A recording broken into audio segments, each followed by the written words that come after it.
اب آتے ہیں ہیرن آبیف پر. حضرت سلیمان علیہ السلام کے زمانے میں آپ کو اپنا تخت تیار کروانا تھا، کیونکہ حضرت سلیمان علیہ السلام کی بادشاہت بہت بڑی تھی. اتنی بادشاہت اس سے پہلے اور اس کے بعد کوئی بادشاہ نہیں آیا، کیونکہ کچھ فکس نہیں تھا. حضرت سلیمان پوری دنیا کے واحد بادشاہ تھے اس زمانے میں، کچھ چھوٹے موٹا بادشاہ تھا ہی نہیں، یہ اکیلے ہی تھے. اور پرندوں کے بادشاہ تھے، درندوں کے بادشاہ تھے، جانوروں کے بادشاہ تھے، درختوں کے بادشاہ تھے، انسانوں کے بادشاہ تھے، جناتوں کے بادشاہ تھے، یہاں تک کہ شیاطین کو بھی قید کر لیا تھا. اتنے بڑے لیول کا بادشاہ کوئی تھا نہیں اور اس کی بادشاہت تھی نہیں. تو حضرت سلیمان علیہ السلام جب دربار لگاتے تو مخلوق پوری جمع ہوتی. جب پوری جمع ہوتی تو جگہ ہوتی نہیں ہوتی، ایک وہاں پر ہے تو ایک یہاں پر ہے. تو آپ کی یہ خواہش ہوئی کہ میں ایک ایسا تخت بناؤں کہ ہر مخلوق میری بات سن سکے اور ہر مخلوق مجھے دیکھ سکے. سمجھ میں ہی بات؟ ایسا تخت بناؤ.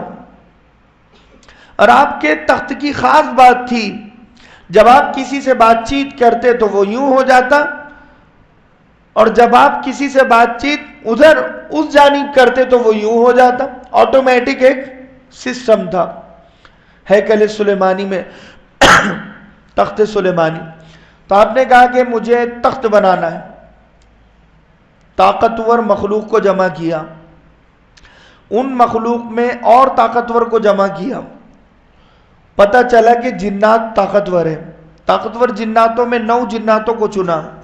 وہ 9 جنات میں ایک جنات بہت طاقتور تھا، ہیرن آبیف جس کا نام تھا. اس نے کہا کہ میں اپنے ساتھ کچھ ساتھیوں کو لے لوں گا اور تعمیر کر دوں گا. ایک شرط تھی آپ کی کہ شور نہیں ہونا چاہیے، آواز نہیں آنی چاہیے، سائلنٹ موڈ پر تمہیں ہیکل کی تعمیر کرنا ہے، یعنی تخت کی تعمیر کرنا ہے. کہا ٹھیک ہے. سوچو تو صحیح کہ تمہیں بڑی ایک تعمیر کرنا ہے اور آواز بھی نہیں آنا چاہیے اور جلدی بھی بنانا ہے اور کام بھی اچھا ہونا چاہیے کلیئرٹی کے ساتھ. مان گئے.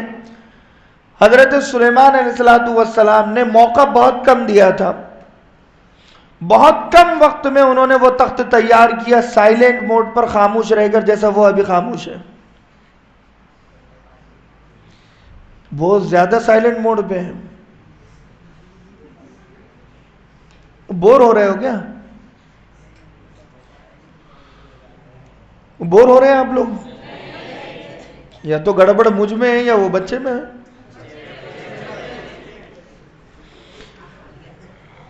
جو ہیرن آبیف ہیں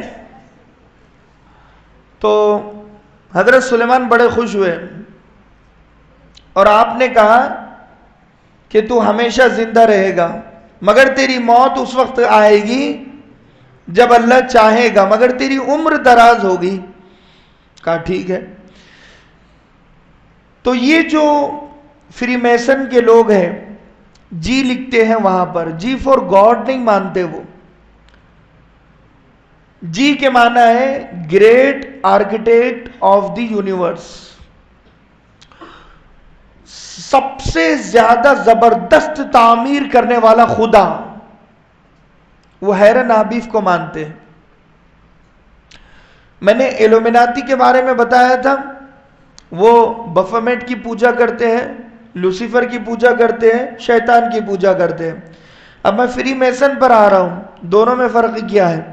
free Mason great architect of the universe Hiram Abiff کو مانتے ہیں اور جنات کو خدا مانتے ہیں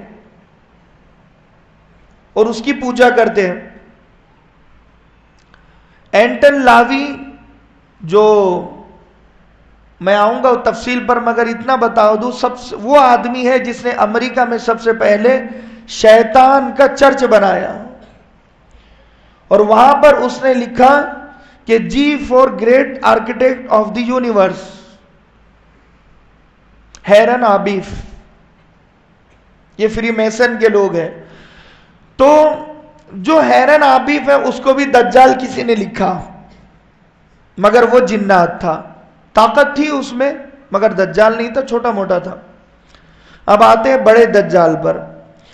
دجال کا حلیہ ہمیں اس سے پہلے میں نے بتایا، رفتار بھی بتایا آپ کو کہ استدبرت حری، کہ فاصلہ بے معنی ہو جائے گا، ایک قدم مکہ میں دوسرا ملک شام میں ہوگا، اس کی سواری گدھے کی سواری ہوگی، دونوں کانوں کے بیچ میں 80 ہاتھ کا فاصلہ ہوگا، 40 با 80 ہاتھ۔